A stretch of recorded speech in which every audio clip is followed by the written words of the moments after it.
আসসালামু আলাইকুম, কেমন আছো তোমরা সবাই? আলহামদুলিল্লাহ আমি ভালো আছি। যদিও আমাদের এখানে এখন এক্সট্রিমলি কোল্ড ওয়ার্নিং, আজকে লাস্ট 10 দিন যাবৎ।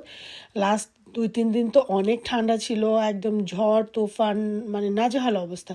বাট তারপরেও আলহামদুলিল্লাহ ভালো আছি। 2টা জব, নিজের কাজ, সব কিছু নিয়ে এত ব্যস্ততা, এত কিছু মাঝখানেও যদি একটু টুকটাক ভিডিও না করি তাহলে আসলে এটা আমার কাছে ভালো লাগে না। আমার এই রান্নাবান্নার ভিডিওটা বা রান্নাবান্নার এই জিনিসটা আমার খুবই শখের, নিজের একটা শখের জিনিস। এমনও দিন যায় যে আমি 2টা জব করে সেই আর্লি মর্নিং থেকে একদম রাত অবধি জব করে বাসায় এসে এরকম একটা ভিডিও করতে হয়। ইভেন তো এই বিফ স্টেকটা বানাইছি সেদিন আমি 2টা জব করছি, বাসায় এসে পরে এই বিফ স্টেকটা বানাইছি। তো এই যে এটা একটা নিজের একটা ভালো লাগা, একটা শখের একটা জিনিস। আর বিফ স্টেক তো সচরাচর বানানো হয় না, কারণ আমরা তো গরুর মাংস রাইন্দাই কুল করতে পারি না, বিফ স্টেক কেমনে বানাবো। আর এই তো আমার কাছে বিফ স্টেকের থেকে ল্যাম্ব স্টেকটা বেশি পছন্দ। আর আমি বিফ স্টেকটার মধ্যে একদম নর্মাল সিম্পল 4টা স্পাইসেস ব্যবহার করছি। তোমরা চাইলে এখানে আদা রসুন দিতে পারো, আরও অনেক মশলা দিতে পারো, বাট আমি 4টা স্ট্রং যে স্পাইসেস সেটাই ব্যবহার করছি। একটা ছিল ধনিয়ার গুঁড়ো, আরেকটা ছিল হচ্ছে আমার হাতে বানানো বিরিয়ানির মশলাটা, আর ছিল মরিচের গুঁড়ো আর ব্ল্যাক পেপার। এই 3টে জিনিস দিছি, আর কোনো কিছু দেই না। এটা দিয়ে এটাকে ভালো করে মেরিনেট করে নিছি। আর মেরিনেট করার সময় যে একটা আরেকটার উপরে দিলে কিন্তু খুব সুন্দরভাবে দুই পাশে দেখো খুব সুন্দরভাবে এটা মেরিনেট হয়ে যায়। এবং এটা মেরিনেট করে আমি 5 মিনিট 10 মিনিটের মতো রেখে দিয়েছিলাম। এটা যদি আরও বেশিক্ষণ সময় রাখা যায় বিফ স্টেকটা অ্যাকচুয়ালি আরও বেশি মজা হয়।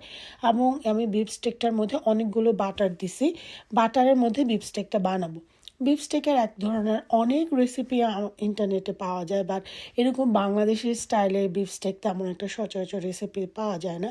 এবং এইখানে বিফ স্টেকে ওরা রোজমেরি ব্যবহার করে বা থাইম ব্যবহার করে, ওই স্পাইসেসগুলো ব্যবহার করে, মানে হার্বসগুলো। বাট আমার কাছে ওইগুলো কোনো কিছু ছিল না, তো আমি ওইগুলো ছাড়াই করছি। এবং এই বিফ স্টেকটা আমি মিডিয়াম রেয়ার করবো, লাইক ওয়েল ডান করবো না।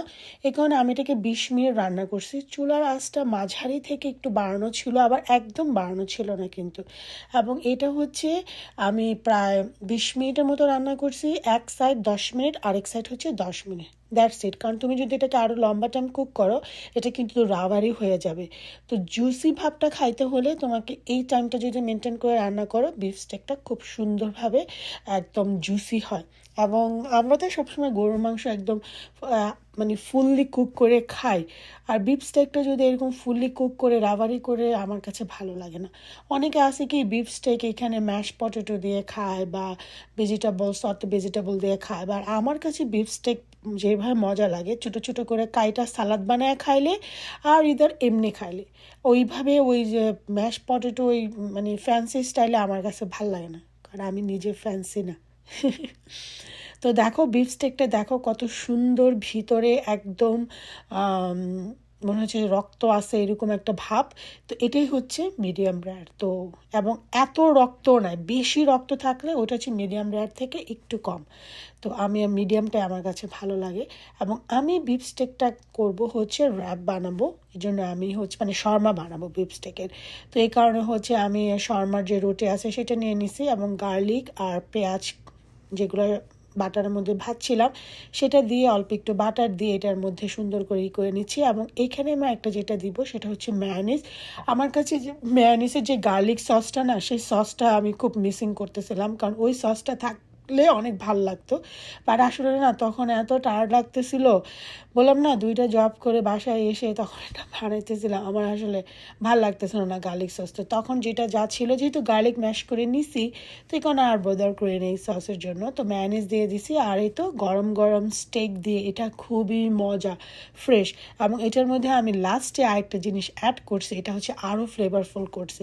এখানে চাইলে তোমরা কিছু ক্যাপসিকাম সটে করে নিতে পারো, বাট আমি না ক্যাপসিকাম কিনি না, ক্যাপসিকাম অনেক দাম, এত দাম দিয়ে ক্যাপসিকাম কিনতে ইচ্ছা করে না আমার।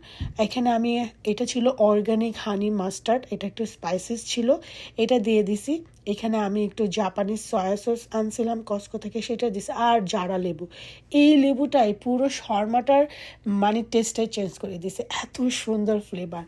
তো এই তো বিফ স্টেক শর্মা রেডি। আর তোমরা সবাই ভালো থাকবা, আমার জন্য দোয়া করো, তোমাদের সবার জন্য দোয়া রইলো। আল্লাহ হাফেজ, বাই।